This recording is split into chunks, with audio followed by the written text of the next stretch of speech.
retirement benefit is payable to the insured person who has attained the age of 65 and has made a minimum of 500 paid contribution, regardless of whether or not they continue in employment.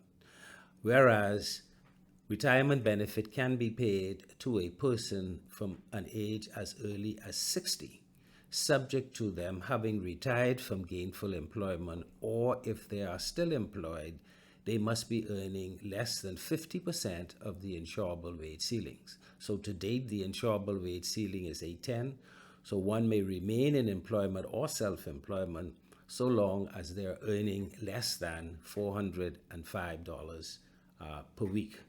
Whereas a person who has attained the age of 65, their benefit is paid automatically regardless of the fact that they are still employed. Now, it should be noted that where a person opts to receive retirement benefit prior to the age of 65, their benefit will be reduced by 7/12 for each month they're under the age of 65, or the yearly equivalent of 7%. So in other words, if you opt to receive your retirement benefit at the age of 60, your benefit would be reduced by 35%. So what will happen is, for example, they would calculate your benefit at the age of 65, and let's say it's $1,000 per month, but you opt to receive it from age 60, it means that your benefit then will be $650.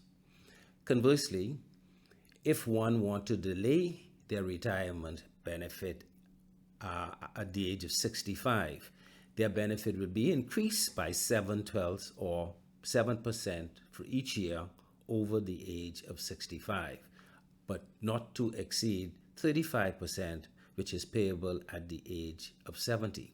So in other words, what will happen, your benefit at 65 was calculated at $1,000 per month, and you wait until 70, then your benefit will automatically go to $1,350.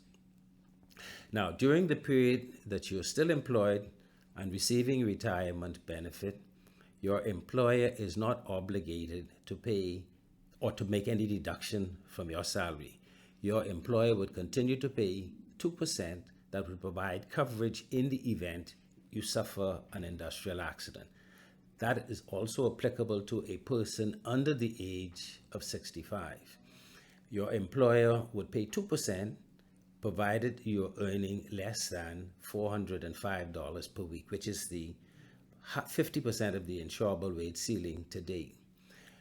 If your salary was to exceed $405, or you were to return to gainful employment earning more than $405 per week, your benefit would automatically be suspended, and you're to resume paying contribution at the current rate, which is 10.3% shared between the employee and the employer.